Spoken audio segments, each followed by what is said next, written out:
नमस्ते बच्चों। क्लास 9 विषय हिंदी क्षितिज का सेकेंड चैप्टर ल्हासा की ओर के लेखक है राहुल साकृत्यायन। राहुल साकृत्यायन का यह यात्रा वृत्तांत है। इसमें राहुल जी ने नेपाल से तिब्बत के जो दुर्गम मार्ग है उसका वर्णन किया है। अब जो यात्रा के दौरान उनके साथ घटनाएं घटी, वहाँ तिब्बत का सामाजिक जीवन, ठहरने का प्रबंध, डाडा थोगला की यात्रा, घोड़ों पर जब उन्होंने यात्रा की, घोड़ों का किस तरह भटक जाना और दोनों मार्ग की ओर से, और जब उतराई पर घोड़ा है वह भटक गया, ये सारी बातें हम इस यात्रा दौरान के समय घटी वह पढ़ेंगे। और मेन उद्देश्य लेखक का यात्रा करने का क्या था, वह नेपाल से तिब्बत जाने का मुख्य रास्ता है। फरी कलिंगपोंग का रास्ता खुला था और नेपाल ही नहीं, हिंदुस्तान की भी चीजें इसी रास्ते से तिब्बत जाया करती थी। यह व्यापारिक ही नहीं, सैनिक रास्ता भी था। इसीलिए जगह जगह फौजी चौकियां और किले बने हुए, जिनमें कभी चीनी पलटन रहा करती थी। आजकल बहुत से फौजी मकान गिर चुके हैं। दुर्ग के किसी भाग में जहाँ किसानों ने अपना बसेरा बना लिया है, वहाँ घर कुछ आबाद दिखाई पड़ते हैं। ऐसा ही परित्यक्त एक चीनी किला था। हम वहाँ चाय पीने के लिए ठहरे। तिब्बत में, ध्यान रखिएगा बच्चों सभी, तिब्बत में यात्रियों के लिए बहुत सी तकलीफ़ें भी हैं, कुछ आराम की बातें भी हैं। वहाँ जाति पाति छुआछूत का सवाल ही नहीं है। कहाँ पर जाति पाति नहीं देखी जाती है? तिब्बत में। और न औरतें पर्दा ही करती हैं। ये वहाँ का सामाजिक जीवन देखिए, वहाँ जाति पाति छुआछूत का कोई प्रश्न ही नहीं है और औरतें पर्दा भी नहीं करती। बहुत निम्न श्रेणी के भीख मंगों को लोग चोरी के डर से घर के भीतर नहीं आने देते, नहीं तो आप बिल्कुल घर के भीतर चले जा सकते हो। यानी आप अनजाने फिर भी उस घर में जा सकते, तिब्बत के किसी भी घर में। लेकिन भीख मंगों को स्थान नहीं दिया जाता है, क्योंकि कभी वह चोरी वगैरह कुछ भी कर सकते हैं। इसीलिए चाहे आप बिल्कुल अपरिचित हो, तब भी घर की बहू या सासू को अपनी झोली में से चाय दे सकते हैं। वह आपके लिए उसे पका देगी।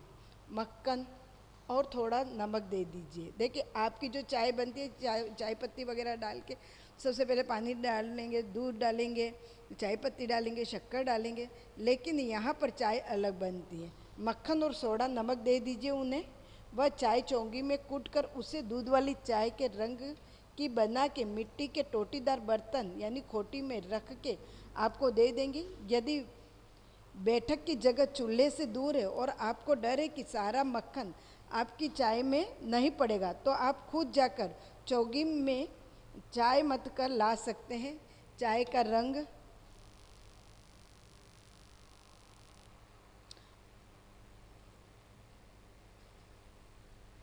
रंग तैयार हो जाने पर फिर नमक मक्खन डालने की ज़रूरत होती है।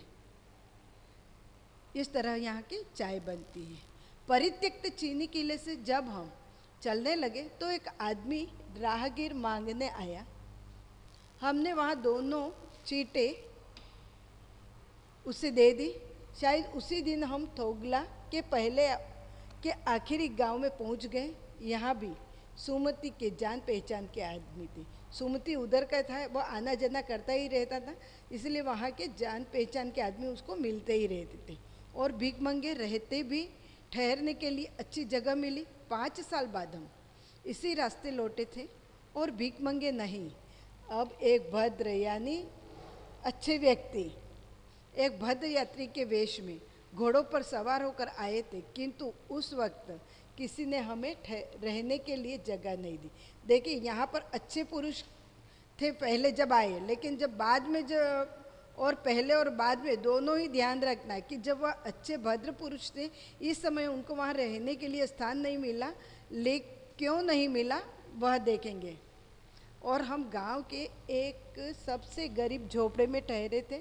बहुत कुछ लोगों की उस वक्त की मनोवृत्ति पर निर्भर है, खासकर शाम के वक्त छग पीकर बहुत कम होश हवास के दूरस्थ रखते। देखिए यहाँ पर ये शाम के समय पहुँचे थे, भद्र भी थे, सुसज्जित थे, लेकिन कारण यह था कि वह शाम के समय पे पहुँचे थे और शाम के समय तिब्बत के लोग किसी को स्थान नहीं देते, कारण कि सभी है ना छग पी के यानी दारू पीकर और मस्त हो जाते हैं, इसीलिए वहाँ पर स्थान नहीं दिया जाता है।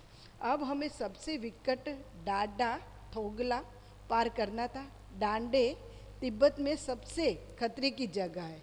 डांडे है वह कौन सी सबसे, तिब्बत की सबसे खतरनाक जगह कौन सी है? डांडे। अब ये उसकी ऊंचाई देखेंगे, 16-17 हज़ार फीट की ऊंचाई होने के कारण उनके दोनों तरफ मीलों तक कोई गांव गिराव नहीं होते। नदियों के मोड़ और पहाड़ों के कोनों के कारण बहुत दूर तक आदमी को देखा नहीं जा सकता। डाकुओं के लिए यही सबसे अच्छी जगह है। अब देखें यहाँ पर डाकू क्या करते हैं, हमारे इधर डाकू है वो पहले इंसान को मार देते हैं, पहले चोरी करते फिर इंसान को मारते, लेकिन यहाँ पर डाकू क्या करते हैं, तिब्बत में गांव में आकर खून हो जाए, तिब्बत में गांव में आकर खून हो जाए तब तो खूनी को सज़ा भी मिल सकती है। देखिए गांव में है तो कोई ना कोई देख लेगा, इसलिए उसकी सज़ा हो सकती है, लेकिन निर्जन स्थानों में मरे हुए आदमियों के लिए कोई परवाह नहीं करता, यानी जहाँ पर कोई जन नहीं रहता है ऐसी जगह पर अगर कोई व्यक्ति मर जाता है तो उसकी कोई परवाह नहीं करता है।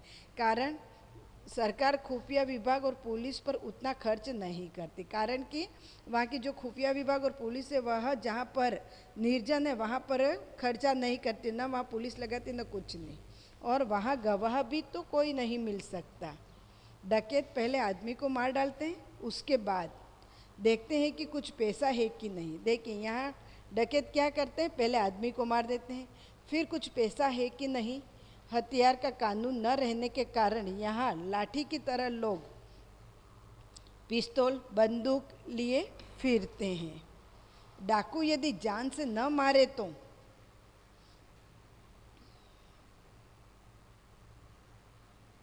थोगला के पास खून हो गया, शायद खून की हम उतनी परवाह नहीं करते क्योंकि हम भीख मंगे थे, और जहाँ कहीं वैसी सूरत देखते टोपी उतार जीभ निकाल कूची कूची यानी दया दया 1 पैसा कहते भीख मांगने लगते। देखिए वहाँ पर भीख मांगने वालों को कोई कुछ नहीं करता है, इसलिए यहाँ पर जैसे अगर इस तरह का कोई व्यक्ति दिख जाता तो वह अपना हुलिया चेंज कर देते और भीख मंगे का हुलिया धारण कर देते ताकि वह हमें लूटे नहीं, इसीलिए। लेकिन पहाड़ की ऊंची चढ़ाई थी, पीठ पर सामान लाद कर कैसे चलते, और अगला पड़ाव 16-17 मील से कम नहीं था। मैंने सुमति से कहा कि यहाँ से लंगकोर तक के लिए 2 घोड़े कर लो, सामान भी रख लेंगे और चढ़े चलेंगे। अब यहाँ पर सुमति को कहा गया कि घोड़ा कर देते हैं। अब देखिएगा आगे कि क्या होता है। अब घोड़ा भी कर लिया है, उसके बाद उनके साथ क्या होता है वह देखेंगे, ध्यान से सुनेंगे सभी। दूसरे दिन हम घोड़ों पर सवार होकर ऊपर की ओर चले। डांडे से पहले एक जगह चाय पी ली और दोपहर के वक्त डांडे के ऊपर जा पहुँचे। ये सबसे खतरनाक जगह है। हम समुद्र तल से 17,000 फीट ऊंचे खड़े थे। हमारी दक्षिण तरफ यानी दक्षिण तरफ पूरब से पश्चिम की ओर हिमालय के हजारों श्वेत शिखर चले गए थे। भीटे की ओर यानी ये भी जगह, भीटे की ओर दिखने वाले पहाड़ बिल्कुल नंगे थे, यानी भीटे की ओर दिखने वाले पहाड़ थे वह नंगे थे, यानी नंगे मीन्स वहाँ पर न कोई बर्फ़ ढकी हुई थी, न कोई हरियाली थी, न वहाँ बर्फ़ की सफ़ेदी थी, न किसी तरह की हरियाली। उत्तर की तरफ बहुत कम बर्फ़ वाली चोटियाँ दिखाई पड़ती थी। सर्वोच्च स्थान पर डांडे के देवता का स्थान था। यहाँ पर सबसे ऊंचा जो स्थान था डांडे, वहाँ पर किसका, देवता का स्थान। और वहाँ देवता किस तरह के थे, देखिए वहाँ देवता थे जो पत्थरों के ढेर, जानवरों की सींगों और रंग बिरंगे कपड़ों की झंडियों से सजाया गया था। वहाँ के देवताओं को किस तरह सजाया गया था, पत्थरों के ढेर से, जानवरों की सींगों और रंग बिरंगे कपड़ों की झंडियों से सजाया गया था। अब हमें बराबर उतराई पर चलना था। चढ़ाई तो कुछ दूर थोड़ी मुश्किल थी, लेकिन उतराई बिल्कुल नहीं। देखो चढ़ाई चढ़ते समय कभी आप जाओ पहाड़ी स्थल पर, तो पहाड़ी स्थल पर क्या होता है कि चढ़ाई थोड़ी भारी रहती है, उतराई नहीं रहती है, क्योंकि फटाफट उतर जाते हैं और चढ़ते समय हम थक जाते हैं, क्योंकि हम प्लेन स्थल पर रहने वाले हैं और हमें आदि नहीं है। इसीलिए शायद एक और सवार साथी हमारे साथ चल रहे थे। मेरा घोड़ा कुछ धीमे चलने लगा। मैंने समझा कि चढ़ाई के कारण ऐसा कर रहा है। अब यहाँ पर लेखक को पता नहीं था कि उसका घोड़ा ऐसा क्यों कर रहा है। घोड़े की चाल धीमी हो गई और मैंने समझा, यानी मैंने यहाँ किसके लिए संबोधित किया गया है? लेखक के लिए। लेखक ने समझा कि मेरा घोड़ा थोड़ी चढ़ाई की वजह से ऐसा कर रहा है और उसे मारना नहीं चाहता था, और लेखक उसको मारना भी नहीं चाहता था। धीरे धीरे वह बहुत पिछड़ गया। मैं डोंकी बस्तों की तरह अपने घोड़े पर झूमता हुआ चला जा रहा था। जान नहीं पड़ता था कि घोड़ा आगे जा रहा है या पीछे। जब मैं जोर देने लगता तो वह और सुस्त पड़ जाता। एक जगह दो रास्ते फूट रहे थे, यानी एक जगह क्या दो रास्ते आ रहे थे, एक इधर की ओर, एक पूर्व की ओर, एक पश्चिम की ओर। इस तरह दो रास्ते फूट रहे थे। मैं बाएं का रास्ता ले मील 1.5 मील चला गया। आगे एक घर में पूछने से पता लगा कि लंगकोर का रास्ता दाहिने वाला था। फिर लौटकर उसी को पकड़ा। 4-5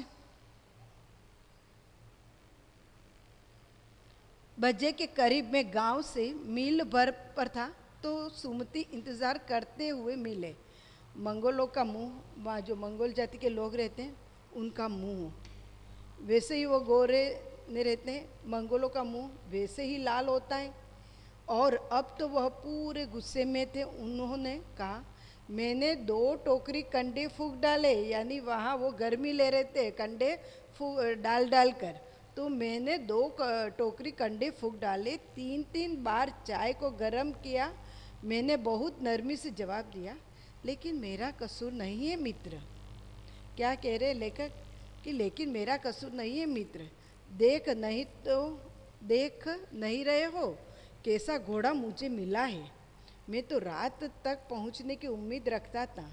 खैर, सुमति को जितना जल्दी गुस्सा आता है उतनी ही जल्दी वह ठंडा भी हो जाता है।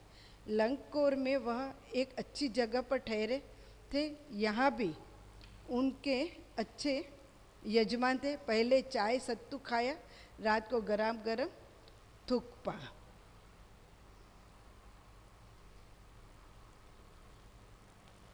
अब हम तिगरी के विशाल मैदान में थे जो पहाड़ों से घिरा टापू सा मालूम होता था, जिसमें दूर एक छोटी सी पहाड़ी मैदान के भीतर दिखाई पड़ती है। उसी पहाड़ी का नाम है तिगरी। कौन सी समाधि? तिगरी समाधि। कौन सी समाधि? तिगरी समाधि। आसपास के गांव में भी सुमति के कितने ही यजमान थे। कपड़े की पतली पतली चीरी बत्तियों के गंडे खत्म नहीं हो सकते थे, क्योंकि बोध गया से लाए कपड़े के ख़त्म हो जाने पर किसी कपड़े से बोध गया का गंडा बना लेते थे। जैसे हम यहाँ हाथ पे गले में न उस तरह ताबीज बांधते, वैसे यहाँ पर भी वह धागा वागा बनाता था, तो उसी को ही गंडा कहते। तो वह कौन? सुमति यह काम करता था, इसलिए उसके काफ़ी यजमान भी थे। वह अपने यजमानों के पास जाना चाहते थे। वह कहाँ जाना चाहता था? अपने यजमानों के पास। मैंने सोचा यह तो हफ्ता भर इधर ही लगा देंगे। मैंने उनसे कहा कि जिस गांव में ठहरना हो उसमें भले ही गंडे बांट दो। अब लेखक ने क्या कहा कि तुम जो तावीज बनाकर लाए हो, तुम हमको यहाँ जिस गांव में ठहरना है वहाँ पर तुम भले ही बांट दो, मगर आसपास के गाँव में मत जाओ। इसके लिए मैं तुम्हें लहासा पहुँच कर रुपये दे दूँगा। देखिए, यहाँ पर तो पहले उसको अकेलापन लग रहा था, इसलिए यही कहा कि है ना, तुम दूसरे गांव में मत जाओ और रुपया चाहिए तो मैं दे दूँगा, लेकिन इधर उधर मत जाओ, क्योंकि यहाँ पर लेखक को इतना पता नहीं था। लेकिन बाद में किस तरह वह उसको, सुमति को कहता है कि चले जाओ। अब क्या था, उसका जो यात्रा दौरान जो मेन उद्देश्य था उसको जो प्राप्त करना था वह मिल गया था। सुमति ने स्वीकार किया। दूसरे दिन हमने भरिया ढूंढने की कोशिश की, लेकिन कोई न मिला। सवेरे ही चल दिए होते तो अच्छा था, लेकिन अब 10-11 बजे की तेज धूप में चलना पड़ रहा था। तिब्बत की धूप भी बहुत कड़ी मालूम होती है। यद्यपि थोड़े से भी मोटे कपड़े से सिर को ढाक ले तो गर्मी खत्म हो जाती है। वहाँ गर्मी का एहसास इतना होता नहीं है।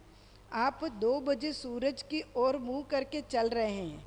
ललाट धूप से जल रहा है और पीछे का कंधा बर्फ हो रहा है। अब देखिए आगे है ना, आप 2 बजे की सूरज की ओर चल रहे हो, ललाट पर यानी मुंह पर तो आपकी धूप से जल रहे हो और पीछे बर्फ से कंधा ठंडा हो रहा है। फिर हमने पीठ पर अपनी अपनी चीज़ें ला दी, डंडा हाथ में लिया और चल पड़े। यद्यपि सुमति के परिचित तिगरी में भी थे, लेकिन वह एक और यजमान से मिलना चाहते थे। इसलिए आदमी मिलने का बहाना कर शेखर विहार की ओर चलने के लिए कहा। अब देखिए यहाँ पर आज भी है ना, उसको यजमान से मिलना था, इसलिए उन्होंने कहा शेखर विहार की ओर चलने के लिए कहा। तिब्बत की ज़मीन बहुत अधिक छोटे छोटे जागीरदारों में बटी थी। इन जागीरों का बहुत ज़्यादा हिस्सा मठों यानी बिहारों के हाथ में है। अपनी जागीर में हर एक जागीरदार कुछ खेती खुद भी कराता है, जिसके लिए मजदूर बेगार में मिल जाते हैं।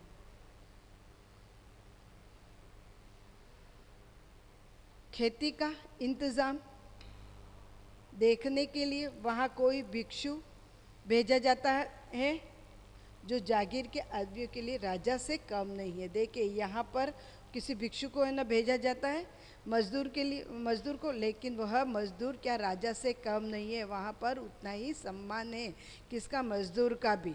शेखर की खेती के मुखिया भिक्षु नमसे बड़े अच्छे भद्र यानी अच्छे पुरुष थे। वह बहुत प्रेम से मिले। हालांकि उस वक्त मेरा वेश ऐसा नहीं था कि उन्हें कुछ भी ख्याल करना चाहिए, यानी भद्र ही न वेश में थे। अब कोई वह भिक्षा मांगने के लिए यानी भीख मंगे की तरह उनका हुलिया नहीं था। अब लेखक का जो मकसद था, यहाँ एक अच्छा मंदिर था जिसमें कंजूर यानी बुद्ध वचन अनुवाद की हस्तलिखित 103 पोथियाँ रखी हुई थी। मेरा आसन भी वहीं लगा। वह बड़े मोटे कागज पर अच्छे अक्षरों में लिखी हुई थी। एक एक पोथी 15-15 शेर से कम नहीं रही होगी, यानी बहुत बड़ी बड़ी मोटी पोथियाँ थी। सुमति ने फिर आसपास अपने यजमानों के पास जाने के बारे में पूछा। मैं अब पुस्तकों के भीतर था, इसलिए मैंने उन्हें जाने के लिए कह दिया। दूसरे दिन वह गए। मैंने समझा था 2-3 दिन लगेंगे, लेकिन वह उसी दिन दोपहर बाद चले आए। तिगरी गांव वहाँ से बहुत दूर नहीं था। हमने अपना अपना सामान पीठ पर उठाया और भिक्षु नमसे से विदाई लेकर चल पड़े। देखिए यहाँ दोबारा यानी लेखक का क्या था, अगर वो 8 दिन भी नहीं आए सुमति तो भी मैं, अब उनका जो मकसद था इनके बौद्ध पुस्तकों का जो उसको पढ़ना था, जो मकसद था वो मकसद पूरा हो रहा था। इसीलिए अभी जाने के लिए कि अगर सुमति लेट भी आते तो चल जाता है, क्योंकि वह पोथियों में घुस गए थे। और एक एक पोथी कितनी मोटी थी, 15-15 शेर की, और वह लेखक उसी में ही रम गया था। और लेखक ने अनुमति दे दी। अगले दिन फिर भिक्षु नमसे से विदाई लेकर रवाना हो गए। Thank you.